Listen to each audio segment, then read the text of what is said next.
আচ্ছা আসলে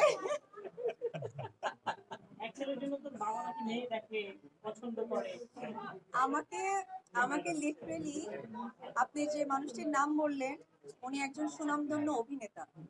আপনাদের কাছে আমি যতটুকু জানি আহ, উনি যখন আপনাদেরকে ফেস করে তখন উনি ওনার কাজের জায়গাটাই আপনাদের কাছে ফেস করে। কারণ ওনার একটা সময় আমি তার সহশিল্পী ঘরের মানুষ যেটাই থাকি না কেন, কিন্তু আমি যখন স্ক্রিনে মানুষটাকে দেখি তখন সে তার প্রফেশনাল জায়গা ছাড়া কখনোই আপনাদের সাথে শেয়ার করে না। সেই পরিপ্রেক্ষিতে আমি নিজেও আসলে আমাকে উনিই বলেছেন যে তুমি যখন ক্যামেরার জায়গায় যাবা তখন তুমি কিন্তু শুধু একজন অপু বিশ্বাস। So, তুমি তোমার প্রফেশনটাকে প্রেজেন্ট করো, ব্যক্তি জায়গা না। এখন আপনাদের প্রশ্ন আসতে পারে যে আপনি ব্যক্তি জায়গাটা নিয়ে এসেছিলেন, এনেছিলাম এনেছিলাম এই কারণে, কারণ সেই সময়টা আমি একজন নারী ছিলাম, একজন মা ছিলাম।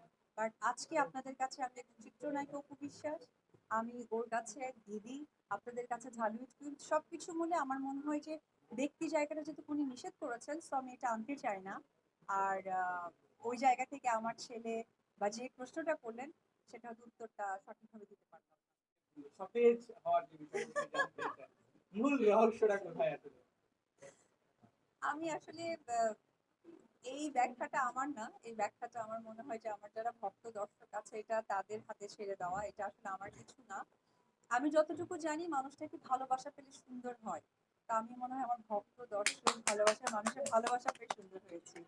এবং এখানে যে মানুষগুলো আছে অনেকটা সময় ধরে ওয়েট করেছে, কিন্তু যখন আমার কথাটা শুনেছে কারো মনে সে কষ্টটা দুঃখটা ক্ষোভটা সৃষ্টি হয়নি।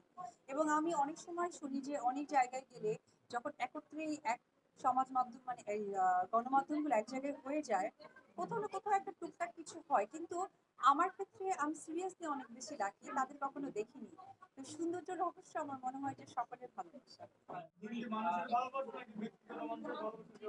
না, অবশ্যই আপনাদের সকলের ভালোবাসা, সাংবাদিক ভাই বোন, আমার ফ্যান ফলোয়ারদের, তারা আমাকে নিয়ে যে রকম কথা বলে, যুদ্ধ করে, তারা কখনো আমাকে সামনাসামনি দেখেনি, আমিও দেখিনি, কিন্তু এই যে ট্রাস্ট ভালোবাসা, এটা তো আমাকে অনেক ইন্সপায়ার করে। আহ, প্রথমে যারা আমাকে নিয়ে কাজ করার সত্যি সম্মতি পোষণ করে আমি তাদের কাছে কৃতজ্ঞতা জানাই। একটা নারী একটা নারীকে সম্মান করবে, এটাই স্বাভাবিক।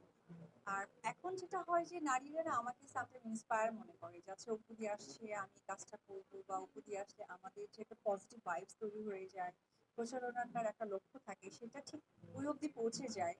তো সেই জায়গা থেকেও তাদের পছন্দের জায়গা থাকে। আর আমি যেহেতু অনেক বছর ধরে কাজ করছি, আজকে ও যেমন নারী উদ্যোক্তা একজন, পাশাপাশি ও একজন বিউটি প্রেজেন্টেও কাজ করেছে। তো সেই জায়গা থেকে আমার সাথে ওর অনেক আগে থেকেই পরিচয়। যেমন ও যেটা বললো যে মেকআপ ক্লাস, সেখানেও কিন্তু আমি আচ্ছা, যখন মেকআপ ক্লাস করেছিল তখনও কিন্তু ওর পছন্দের তালিকায় আমিই ছিলাম, আমাকেই মেকআপ ক্লাস করিয়েছিল। তো এটা আসলে হয় কি, প্রত্যেকটা নারী যখন আমাকে সত্যিই মন থেকে ভালোবাসে, তাদের যখন শুভ সূচনা তৈরি করে তখন আসলে আমাকেই ডাকে, এবং আমি তাদের এই সাড়া দিতে পেরে আমারও ভীষণ